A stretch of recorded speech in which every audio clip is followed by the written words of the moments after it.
Hello and welcome to Healthcast by Happiest Health.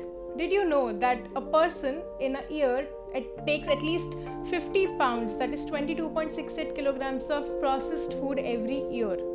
And this increases 30% chances of obesity and 40% chances of getting heart diseases and other chronic diseases like diabetes. Today we are talking to Dr. Anura Kurpad, who is in extensive research about gut health. Let's understand from him how ultra-processed food affects our health in daily life. Welcome, doctor. Welcome to the podcast. So let's begin with these terms. What is ultra-processed food and what is processed food? What do we mean when we say these words?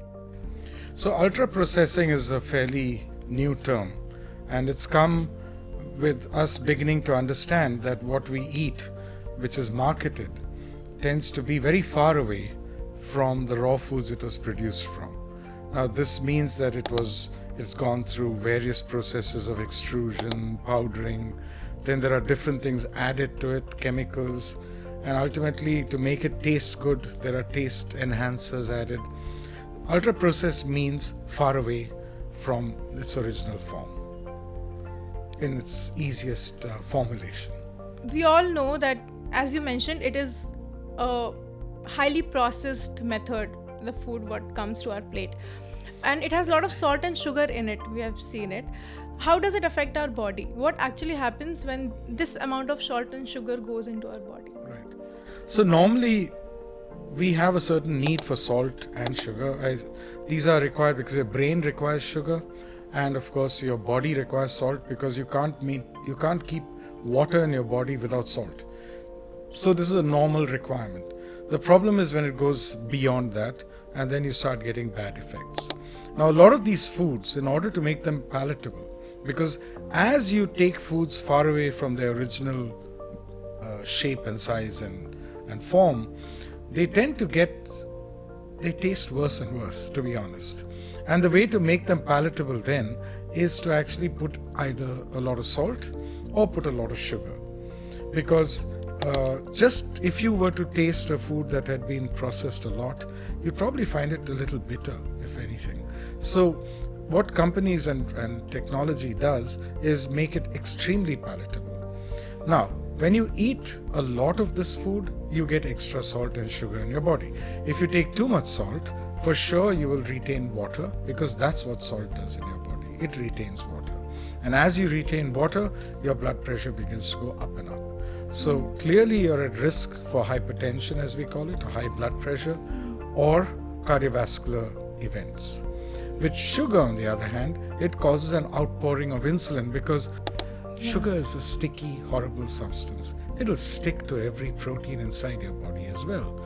So what the body does is it needs desperately to make that sugar into a less offensive substance. So the body secretes insulin. And what insulin does is it pushes that sugar into cells. And when the sugar gets into your muscle and into the liver, it gets converted into longer forms of sugar, meaning larger molecules. You just string a lot of sugar molecules together, and eventually you'll come to a larger molecule called starch. Or in our case, we can't produce starch, we produce something called glycogen. So glycogen is very inoffensive. It doesn't do anything. But glucose and sugar is sticky. And when it sticks to proteins over time, different organs made of different proteins begin to dysfunction. So you start getting renal dysfunction. Your eyes become a little less sensitive. You can't see very well. You get cataracts. You get heart disease. You get cardiovascular disease. You get every disease if there's too much sugar.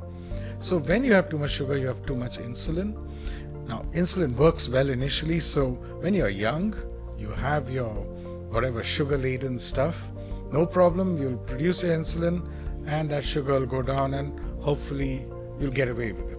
But as you grow older and older and you keep taking this sugary stuff, your insulin keeps trying to get rid of it, and then you store that fat, so you begin to start getting obese or adipose. The other problem is this, that over time your body begins to give up and you start becoming insulin resistant. You need more and more insulin to achieve the same effects on that sugar that you were happily taking in. Earlier, you put it away. Now it's getting more and more difficult because the insulin effects are getting less and less potent. And then finally, your pancreas gives up. So that's where insulin is produced. And now you're not even producing insulin. It's what we call the double whammy. You're not only insulin resistant, you're rushing towards the cliff of diabetes, but now you don't even produce insulin. The net result is that your blood sugar just starts to rise and rise. That sticky stuff starts to increase and increase. You're just hurtling towards what we call organ dysfunction. And that's why people die. They have a heart attack, they have renal failure, whatever it is. That's bad for you. So I can't see any upside to eating a lot of ultra-processed foods with a lot of salt and a lot of sugar. The upside is it tastes good and you feel good and you want to get a sugar rush. But there's so much of a downside that it's not funny. It's worth taking it once in a way and stopping there. So as we spoke about habits and addiction, kids are exposed to these foods a lot these days. They eat burger, pizzas, ice creams almost every day these days. How does it affect their long-term health? I think the fundamental thing with children is to build in them the normal tooth, not a sweet tooth. A lot of habits are set in stone. It's very important for parents to understand that do not sweeten foods. We know that when a child is crying, many people put a bit of honey on their finger and puts it in the mouth just to stop the child from crying. Well, that tells you the amount of reward that's there. That's the brain connection between the food and the brain. There's an intense feeling of reward in what's called our limbic system, which is the reward part of your brain. And eventually, if that's what you begin to expect in your food, it'll just keep going.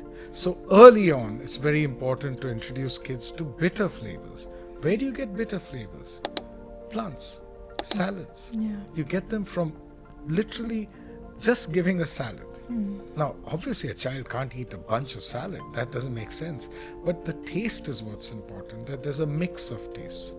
There was this rule that came in that these kind of snacky, what are called high-fat sugar foods and oil foods could not be sold near schools.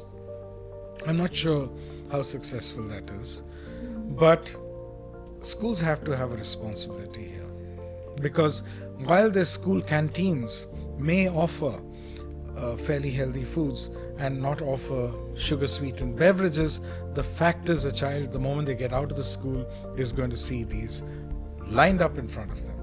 Now, this is where, again, habits are formed. So I think one of the problems for us is that when we did a survey of all Indian children, this was a survey on about 100,000 Indian children across India, sampled very scientifically, and half of them gave a blood sample, so we could measure blood sugar, we could measure cholesterol, we could measure what are called triglycerides, we could measure blood pressure. Now, all these are normally done if you go for a health checkup. You know that. Now, can you imagine in these 50,000 odd children from 5 to 19 years, when we looked at the presence of high blood sugar, high cholesterol, high triglycerides, or high blood pressure, 1 in 2 children, 1 in 2, that's half, had at least one of these things. Now, they were not yet diabetes, they were not yet having, cardiovascular disease. They're kids after all. But the warning signs are there. Now, why are these there? And these, this happened not just in children who you would call obese. No, it was in children who were stunted, children you'd call thin, in all kinds of children, at least 1 in 2. It is the most worrying thing we have seen. And honestly, we have to think there's a tsunami of chronic disease that's waiting for us in the next generation. Kids have a lot of triglycerides, cholesterol levels, they were very high. What can be the solutions for it on a daily basis? Yeah, that's a tough one, to be honest. One thing is very important, and that is to get away from the idea that the risk for diabetes is linked to your body weight. It's no longer the case. Everyone used to think that, well, if you're diabetic, just lose weight. you'll sort yourself out. And that was the advice that was given about 20 years ago. But now we have to be cognizant of the fact that diabetes is occurring in people who look normal. You can't say there's anything wrong with they look good, in fact, but they will actually have high blood sugar. So you've got to get, you can't tell such a person, lose weight. They're already pretty good looking. I mean, why would you ask them to lose weight? What you have to do is to tell them to change the way their body is built. It means they have too much fat inside their body, which still looks slim. We call this the thin yet fat body. You can look thin, but you've got too much fat in you. So what's important here is to go into something that changes this profile. The other reason that really is the elephant in the room is exercise. I mean, you can say you want to exercise. I've seen people being told you must go for a walk every day, for example, or go for a jog, go to the gym. That's not the point. They do. They follow your advice. It's the question of what happens after that. They kind of come home, they're kind of exhausted, and they just sit in a thing and say, I've done my exercise, it's done. So now I'm a couch potato, put on the TV, reach for those chips, I've done my exercise. So it's all nullified. The key to me is like a diet where throughout the day you have to manage the way you eat in a sensible way, in a mindful way. The same way about exercise. You've got to be mindful about it. I think you've got to find a way to stand as much as possible, to walk as much as possible. Don't take the lift, take stairs. There are a lot of people who are aware of all these harm things which ultra-processed food causes. So how do we work on that? Like, what happens? Why does this happen? We are aware that it's causing harm, but still we are going for the same food. Yeah, I don't know, but I suspect the marketing is so good that, and the influencers are so influential that at the end of it, people just reach for these things. The fact that you can take a natural food, make it energy dense, make it hyper palatable, make it soft yet chewy, make it crunchy yet something else, and put all those little contrasting things into the food that make it nice on the tongue and the mouth. Make it last forever in your fridge or on your shelf. Food should rot, and there's no doubt about it. In fact, the healthiest way to look at food is, if you think it's going to rot, eat it. If you think it's not and it's going to sit on your shelf forever, don't, because it's unlikely to be a good thing. Yeah. So all this is food technology, and we should, if you think about it, you'd probably in your day eat about 1 kilo of food, roughly. You agree? And that would mean about 1,500 to 2,000 calories. So per gram, your food contains about 1.5 to 2 calories per gram. Not bad. A lot of these foods contain 4 to 5 calories per gram, if you think about it. They're energy dense. Every bite is going to kill you. There are a lot of food influencers around us, and they keep telling us, eat this, eat that. There's always some food trend coming up every week. Food fad. So how does this affect our daily health? After a week, they'll say, no, this is not good, go for this is the best. So what about that? Anyone who comes to you saying this is good is what we call a snake oil salesman. They are working off their own personal experiences, which I don't discount. No problem. Maybe eating 1 kilo of tomatoes made you feel great. But that doesn't mean you have to go and tell the whole world, eat 1 kilo of tomatoes or do this fad. All fads are fads. They appear and they disappear. It's very important for you as the consumer to consume these fads with skepticism. So by all means, check it out. I don't say there's anything wrong in trying it. Maybe it tastes good. Enjoy it. But remember, the key to a good nutrition and diet is diversity.